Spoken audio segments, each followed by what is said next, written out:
अस्सलाम वालेकुम। Sports floor के HBL PSL स्पेशल के साथ मैं हूं Danish Anees. HBL PSL special is presented by Cadbury Dairy Milk powered by Cola Next. Pakistan Super League में आज मुकाबला होने जा रहा है पेशावर ज़ल्मी और मुल्तान सुल्तान के दरमियान, यानी कि पेशावर ज़ल्मी के लिए एक और इम्तिहान है और ये बड़ा इम्तिहान है पेशावर ज़ल्मी के लिए, क्योंकि कल के मैच में उनको इस्लामाबाद के हाथों शिकस्त हुई।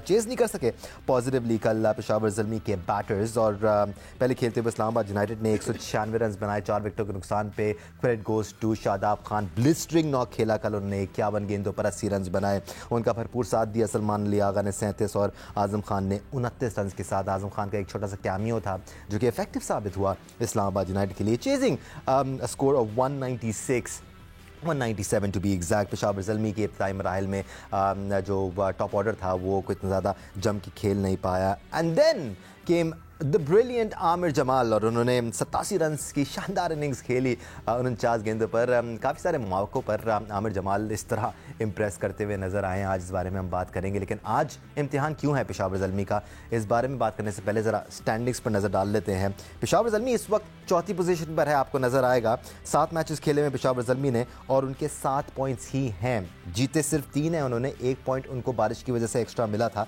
पर यहाँ पर पेशावर ज़ल्मी की कोशिश होगी कि वो ये मैच जो आज खेलने वाले हैं जीत के 9 पॉइंट्स पे आए ताकि प्लेऑफ्स में क्वालिफाई करने के एक और कदम करीब पहुंचे। On the top is the opponent of Peshawar Zalmi, that is Multan Sultan. 12 points के साथ पहली पोजीशन पर हैं। दे बिन एक्सेप्शनल, 7 मैचेस खेले हैं, 6 जीते हैं, सिर्फ 1 ही हारा है। So it's going to be a challenge for Peshawar Zalmi.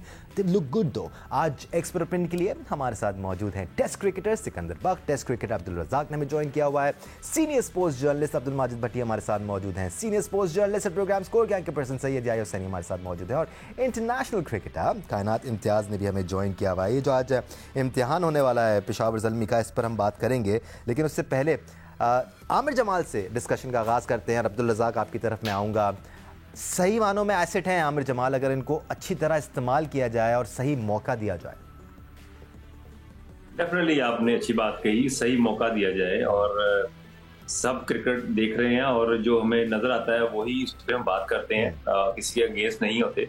ये पहला मौका है जहाँ पे बाबर आजम जल्दी आउट हुए, सैम अयूब जल्दी आउट हुए और उनको पूरी अपॉर्चुनिटी मिली। और आपने देखा होगा कि ये पिछले 4-5 सालों से यही होता आ रहा है कि बाबर आजम जिस टीम में होते हैं ये लंबी इनिंग्स खेलते हैं, 12-13 ओवर खेलते हैं, तो फिर जो हमारे जो प्लेयरों को हमने पॉलिश करना होता है, डेवलप करना होता है, उनको अपॉर्चुनिटी नहीं मिलती, प्रेशर ज्यादा होता है, वो आते हैं आउट होकर चले जाते हैं। तो हम कहते हैं कि हमें कोई अच्छा ऑलराउंडर नहीं मिल रहा, हमें अच्छा कोई बैट्समैन नहीं मिल रहा। तो यही चीज है। आमिर जमाल को जब मौका मिला, ठीक है वो मैच हार गए, अगर ये थोड़ा सा और खड़े हो जाते तो शायद ये कोई मैच के करीब जा सकते थे, जीत भी सकते थे। पर ये कि अपॉर्चुनिटी की बात है और हमें पिछले 4-5 सालों में इसी वजह से हमारे प्लेयर डेवलप नहीं हो रहे क्योंकि उनको पूरा मौका नहीं मिल रहा, जैसे आपने बात कही। तो मेरे पॉइंट ऑफ व्यू से यही मेन रीजन है जिसकी वजह से पाकिस्तान की क्रिकेट जो है एक जगह पे रुकी हुई। बट ऑप्शन तो अच्छा है आमिर जमाल सिकंदर, क्योंकि जिस पोजीशन पर आते हैं इस पोजीशन पर पाकिस्तान को एक ऐसे ही वर्सेटाइल प्लेयर की ज़रूरत है जो ना सिर्फ with the bat but with the ball अपना रोल प्ले कर सके। We been looking for an all rounder since quite a while now. भरोसा हमने ऐसे ऑलराउंडर्स पे किया जो कि सही मानों में ऑलराउंडर थे नहीं, but Aamir Jamal seems to be him. आपने अभी कहा कि उनको मौका नहीं मिलता, बॉलिंग का तो मौका मिलता है उनको। 3 मैचेस उन्होंने खेले हैं। अब 3 मैचेस के अंदर अगर वो बॉलिंग अपनी जगह पे करेंगे, T20 के हिसाब से जो है ना वो वैसी बॉलिंग नहीं करते। आमिर जमाल ने माजर के साथ कुछ कहना चाहता हूं, उन्होंने जो सवाल किया था उसकी बैटिंग में उन्होंने किया था, तो बैटिंग का मैंने जवाब दिया। नहीं, ऑलराउंडर की इस वक्त बात हो रही है, ठीक है जी।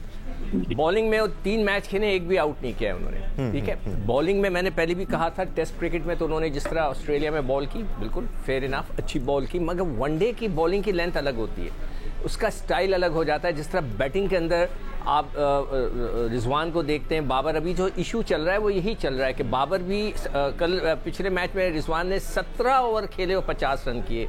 बाबर भी यही करते हैं, बड़े बड़े लंबे ओवर खेलते हैं, कम रन करते हैं, फिर जब प्रेशर है तो वो मिडल ऑर्डर पे आता है। मिडल ऑर्डर पे आपके पास कोई है ही नहीं, आप कैसे डेवलप करेंगे। आमिर जमाल भी एक पोटेंशियल नजर आता है कि जो कि एक ऑलराउंडर है अच्छा। शादाब जब उनको कभी मौका मिलता है अचानक वो मारने लगते हैं, वो कभी करते हैं कभी नहीं करते। नीचे फिर इफ्तिखार भी हैं, नीचे जो है साउथ शकील भी हैं, पता नहीं इतने सारे लड़के, मगर किसी को नहीं मौका मिलता, ज़्यादा ओवर वो कंज्यूम कर जाते हैं। तो इसलिए वो डेवलप नहीं हो रहे। तो इसके अंदर जो है अब कोई ऐसी थ्योरी बनाई जाए, कोई स्ट्रॉन्ग किस्म का कोच आए जो हर एक को रोटेट करता रहे। जो मैं बार बार कहता हूँ कि भाई आप अपनी जगह छोड़ें, आप ओपन करते हैं ना, आप ना करें एक दिन, क्या फर्क पड़ेगा, किसी और को भेज दें, किसी और लड़के को नीचे से ऊपर कर दें, मगर कभी नहीं होता। और जब तक ये नहीं होगा, जब तक हमारे लड़के डेवलप नहीं होंगे। ठीक है, इवन जो लीग क्रिकेट में भी मैचेस हो रहे हैं, हर टीम जीतना चाहती है and they want to put their best foot forward. मैं ज़रा कायनात आपकी तरफ भी आऊँगा, मैं भट्टी साहब का पॉइंट ऑफ व्यू शामिल कर लूँ। भट्टी साहब, ऑप्शंस क्या है हमारे पास ऑलराउंडर्स के? फ़हीम अशरफ हैं, फिर अनवर अली थे एक टाइम पे, अब कंसिडरेशन में नहीं है, बट आमिर जमाल उस जगह को फिल करने के लिए हमें एक ऑप्शन नज़र आते हैं जिसमें 2-3 साल से हम स्ट्रगल कर रहे थे। हाँ, बॉलिंग बेहतर हो सकती है, बट पोटेंशियल ज़रूर है यहाँ पर। देखिए दानिश, फ़हीम अशरफ तो मेरा ख्याल अब इस रेस से बाहर हो गए हैं, और आमिर जमाल ने नो डाउट ऑस्ट्रेलिया में पैचेस में बॉलिंग में भी परफॉर्मेंस दी, बैटिंग में परफॉर्मेंस दी। अब कल रात जो उन्होंने प्रेशर में इनिंग्स के लिए, असल में आपने सवाल तो बहुत मासूमियत से रवानी में कह दिया, लेकिन थोड़ी देर पहले इस्लामाबाद के होटल में पीसीबी चेयरमैन मोहसिन नकवी ने पाकिस्तान टीम के प्लेयर से मुलाकात की है, जिसमें बाबर आजम, रिजवान, शाहिनशाह अफरीदी, तकरीबन पूरी पाकिस्तान टीम मौजूद थी। मैं इसको पूरा एक चंक देना चाह रहा हूँ। मैं चाह रहा हूँ कि हम थोड़ा सा आज के मैच पर कल की परफॉर्मेंस को डिस्कस कर ले। नहीं, मैंने कहा उसी से मोहसिन नकवी ने जो सिक्कू भाई और अब्दुल रज़ाक जो बात कही, उन्होंने कहा कि पाकिस्तान की अब फ्यूचर में जो टीम है सिर्फ और सिर्फ मेरिट पे सिलेक्ट होगी, लॉबिंग वगैरह उन्होंने कहा कि नहीं। अब ये इसका मतलब उन्होंने इशारों किनायों में ये नहीं कहा कि माजी में होती थी, लेकिन उनकी गुफ्तगू से लगा या उनको जो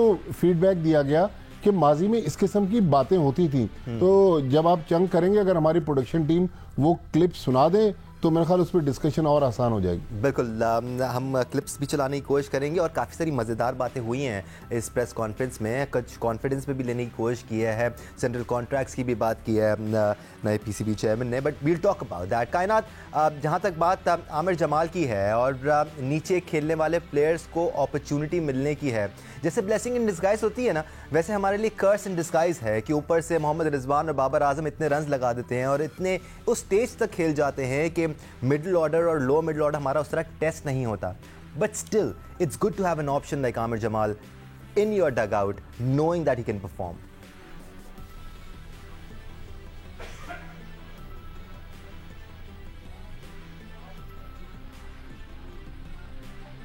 पेशावर को पूरे सीजन जरूरत रही है कि नीचे से कोई परफॉर्म करे, तो आमिर जमाल ने भी 1-2 मैचेस में थोड़ा बहुत परफॉर्म किया। कल की इनिंग्स उनकी बहुत अच्छी थी, तो इनको भी थोड़ा और टाइम देना चाहिए कि वो नीचे से परफॉर्म करें। इवन दो बाबर बॉल्स वगैरह ले लेते हैं, ज्यादा हो सकता है ऐसा है कि वो लेते हैं, लेकिन अगर यहाँ पे बात वही आती है कि नीचे वाले जो प्लेयर्स है अगर वो डोमेस्टिक में परफॉर्म नहीं करेंगे उस तरीके से, इस लेवल पर हमारी लीग में परफॉर्म नहीं करेंगे, तो इंटरनेशनल में उन पर किस तरीके से भरोसा किया जाएगा। फिर ऑटोमेटिकली यही होता है कि फिर सीनियर प्लेयर्स पर ही ज्यादा भरोसा कर लिया जाता है। तो yes, he is a good fine, लेकिन अभी मुझे लगता है आगे के मैचेस में इन पे ज्यादा रिस्पॉन्सिबिलिटी होगी, स्पेशली इस परफॉर्मेंस के बाद।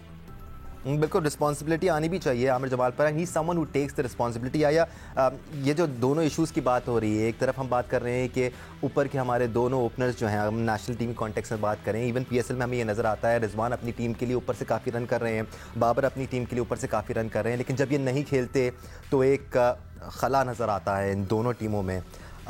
Aamir Jamal fills that void pretty well. देखिए दानिश, जहाँ तक आप बाबर आजम की और रिजवान की बात कर रहे हैं, तो बाकियों में इतना दम है नहीं, बाकी इतने कंसिस्टेंट है नहीं, इसलिए बाबर और रिजवान को आप टच नहीं कर पा रहे। जहाँ तक आमिर जमाल की बात है, आमिर जमाल कल जब पिंडी स्टेडियम में मैच के बाद प्रेस कॉन्फ्रेंस कर रहे थे, जिस इनिंग की आप तारीफ़ कर रहे हैं, रन उन्होंने किए 80+ तारीफ बनती है, उन्होंने ये कहा कि हमारे पास खोने के लिए कुछ था नहीं। 18 पे हम आधी टीम गंवा चुके थे, मैच हाथ से निकल गया था। मैंने कहा चलें ट्राई करते हैं, बस लगाने के लिए चले जाते हैं। बस मैं तो चला रहा था क्योंकि मुझे पता था मैं किसी गेंद पर भी आउट हो सकता हूँ, मैं मारता रहा और गेंद बल्ले पे आता रहा। ये उन्होंने कहा है जो मैं आपको बता रहा हूँ। अब मसला यहाँ पर यह है कि आपने एक इनिंग के ऊपर उनकी कहा कि हमें एक ऑलराउंडर मिल गया, कोई एक इनिंग पे कहाँ आया, अब तो टेस्ट में भी उन्होंने परफॉर्म कर दिया with the bat with the ball, काफी टाइम से वो परफॉर्म। यही आपसे कह रहा था एटलीस्ट फ़हीम अशरफ से तो बेहतर ऑप्शन नजर आ रहे हैं ना आपको। फ़हीम अशरफ भी जब 2017 चैंपियंस ट्रॉफी में आए थे दानिश, तो उन्होंने भी स्पार्क, उन्होंने भी परफॉर्मेंस दी थी प्रैक्टिस मैच में। नहीं, उन्होंने अगर आपको याद हो दानिश, तो डबलिन में जो पाकिस्तान वाहिद टेस्ट मैच खेला आयरलैंड के खिलाफ, वो टेस्ट मैच ही फ़हीम अशरफ की वजह से हम जीते। 91 उन्होंने उस मैच में किए थे, ठीक है। उनकी नंबर ऑफ परफॉर्मेंस 1-2 ही होंगी। साउथ अफ्रीका के खिलाफ उन्होंने 2-3 अच्छी इनिंग्स खेली। बात दरअसल ये है कि हमारे पास जितने भी फास्ट बॉलर आए हैं जिनको हमने ऑलराउंडर बनाने की कोशिश की, उनका असल काम जो है ना वो एज ए बॉलर, अगर तो आप 70 रन कर देते हैं और आप अपने 4 ओवर में 50 रन खा जाते हैं तो वो बेकार है। तो यहां पर मसला यही आ रहा है कि जो आपका असल काम है उसमें आपको परफेक्ट होना चाहिए। जोश हेजलवुड भी बैटिंग कर लेते हैं, मिचेल स्टार्क भी बैटिंग कर लेते हैं, पैट कमिंस भी बैटिंग कर लेते हैं, जवागल सिरीनाथ जो कि इस वक्त ICC रेफरी बने हुए वो भी बैटिंग कर लेते थे। लेकिन जो आपका असल काम है ना वो आपको करना चाहिए। आप वसीम अकरम को अगर देखें तो उन्होंने 502 विकेटें हासिल की वनडे क्रिकेट में, 414 विकेटें हासिल की टेस्ट क्रिकेट में। उन्होंने एक टाइम पर एज ए कैप्टन पाकिस्तान के लिए सबसे बड़ी टेस्ट क्रिकेट खेली थी, सेंचुरियां भी उन्होंने की। लेकिन जो उनका असल काम था वो उन्होंने बड़े करीने से और बड़े अच्छे तरीके से किया। कहने का आपको मतलब यह है कि फ़हीम अशरफ बैटिंग अच्छी कर रहे थे, बॉलिंग नहीं कर पाए। उसके अलावा बिलावल भट्टिया बैटिंग अच्छे रहे थे, बॉलिंग नहीं कर पाए। फिर हमने वहाब रियाज की बात की, वो बहुत ज़्यादा वेवर्ड हुए, अब उनका करियर जो है वो ख़त्म हो गया, एज ए चीफ सेलेक्टर चल रहा है। लेकिन बात दरअसल ये है कि अच्छी कारकर्दगी का ऑस्ट्रेलिया के दौर में आमिर जमाल ने मुजाहरा किया, लेकिन अचानक वो जब दूसरे फॉर्मेट में आए वहां कुछ कर नहीं पाए। अब जिस तरह सिकंदर ने बताया कि 3 मैच खेले, 1 विकेट भी हासिल नहीं कर सके, तो भाई जो आपका असल काम है पहले आप वो काम करें, फिर दूसरा काम जो है वो एडिशनल है। ये बड़ी इंपॉर्टेंट बात है। मैं तीनों जो क्रिकेटर्स यहाँ पर मौजूद हैं उनसे ये ज़रूर जानना चाहूँगा कि एक पर्टिकुलर प्लेयर को, अब्दुल रज़ाक, क्या चीज़ है जो ऑलराउंडर बनाती है? बॉलिंग ऑलराउंडर होता है, बैटिंग ऑलराउंडर होता है। सिकंदर बख्त भी ये कह रहे थे कि वो बैटिंग कर रहे हैं तो बॉलिंग में विकेट्स नहीं ले रहे हैं। He needs to pitch in both the departments Razzaq, फिर वो सही मानों में ऑलराउंडर होंगे। फिर या नाम भी लिया, हेजलवुड भी बैटिंग कर लेते हैं, और दुनिया में आपको बहुत सारे ऐसे बॉलर्स मिल जाएंगे थोड़ी बहुत बैटिंग कर सकते हैं, बट फिर वो इस तरह मैच का नक्शा नहीं बदल सकते जिस तरह आमिर जमाल का नक्शा बदलते हुए नजर आ रहे थे। He failed to do that. देखिए, बड़ी सीधी बात है, ये जो डेवलपमेंट की बात होती है, प्लेयर बनाने की बात होती है, ये सारा कप्तान पे डिपेंड करता है। पर कप्तान सेंसिबल होना चाहिए, और हमारे पास इतना कोई सेंसिबल कप्तान है नहीं है। हमारे पास जो भी कप्तान आता है उसकी परफॉर्मेंस पे फोकस होता है कि अपनी परफॉर्मेंस अच्छी हो जाए, टीम जीती है कि नहीं जीती। हमें ये नहीं पता चलता कि जब 190 चेस करना होता है तो 160 चेस करने के हिसाब से हम खेलते हैं। हमें पता ही नहीं होता कि जब हम पहले बैटिंग करते हैं तो हमें यही नहीं पता कि कितना टोटल करना चाहिए। हमने जूम कर लेते हैं, 170 अपने माइंड में रखा हुआ था, इस टोटल करना है, और वो आराम से हो जाता है। तो इस तरह के ब्लंडर हमें नजर आए हैं, चीजें नजर आई हैं, जिससे पाकिस्तान की 4-5 साल से क्रिकेट जो है ना वो ऊपर की तरफ नहीं जा रही। यही फ्लॉस है, यही वजूहात है जिसकी वजह से ना हम प्लेयर डेवलप कर रहे हैं। हमें रैंकिंग में चाहिए अपने प्लेयर, और बस दूसरी टीम में जाएं तो हमारी रैंकिंग नीचे आ जाती। सिकंदर बख्त, एक ऑलराउंडर को ऑलराउंडर क्या चीज़ बनाती है? वो रन भी करे, विकेटें भी ले, तो वो ऑलराउंडर माना जाएगा। क्योंकि या दुरुस्त फरमा रहे हैं, काफ़ी सारे बॉलर्स आपको ऐसे मिल जाएंगे खासतौर पे ऑस्ट्रेलियन टीम में और इवन न्यूजीलैंड की टीम में, जो कि टेस्ट में भी बड़ी इनिंग्स खेल के मैचेस बचाते हुए नजर आए हैं हमें।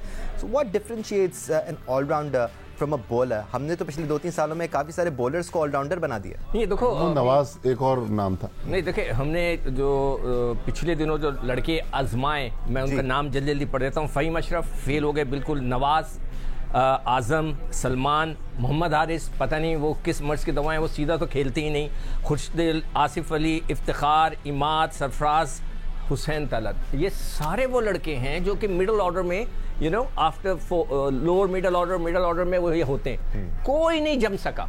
एक आसिफ अली को, भाई ये 4 ओवर का प्लेयर है, भाई कोई बैट्समैन 4 ओवर के लिए होता है? आपने कभी इसको मौका ही नहीं दिया। जब तक ये दोनों ओपनर रिजवान और बाबर अपनी जगह को थोड़ा सा मूव नहीं करेंगे, दूसरों को ऊपर नहीं लेके आएंगे, मैं बार बार इसीलिए कहता हूं, वो सारे ओवर तो कंज्यूम कर जाते हैं। फिर नीचे वाले के लिए आप 4 ओवर रखते हैं कि भाई 4 ओवर में आप तूफान मचा दो, ये नहीं हो सकता। मैंने आपके सामने नाम लिए, जो ऑलराउंडर होता है उसकी एक बेसिक्स होती हैं। या तो आप जैसे वसीम हसन राजा थे मरहूम, अल्लाह उनकी मग़फ़िरत फरमाए, वो बैटिंग ऑलराउंडर थे, तो बैटिंग वो ज़्यादा करते थे, उनके रन हम ज़्यादा काउंट करते थे। बॉलिंग में कभी कभार वो आके मुदस्सिर नज़र था, वो कभी कभार आके बॉलिंग करता था। Aamir Jamal is a bowler, Nawaz is a bowler, ठीक है ना, खुशदिल इज अ बैट्समैन, तो फिर वो आके कोई स्पिन कर ले तो वो कर ले। तो सरफराज जो है वो विकेट कीपर, मगर फिर बैटिंग, आजम है विकेट कीपर एंड बैटिंग, तो ये आपको उसको चांस तो दो प्रॉपर। बिल्कुल, और उसी डिपार्टमेंट में उनको फोकस भी ज्यादा करना है और साइड बाय साइड अपनी बैटिंग पे तवज्जो देनी है। बट कायनात जरूर आमिर जमाल का अगर 3 विकेट नहीं लिए, him being a bowling all rounder, we need to expect him to do better in the form of wickets. Wicket taking ability पर काम उनको जरूर करना होगा।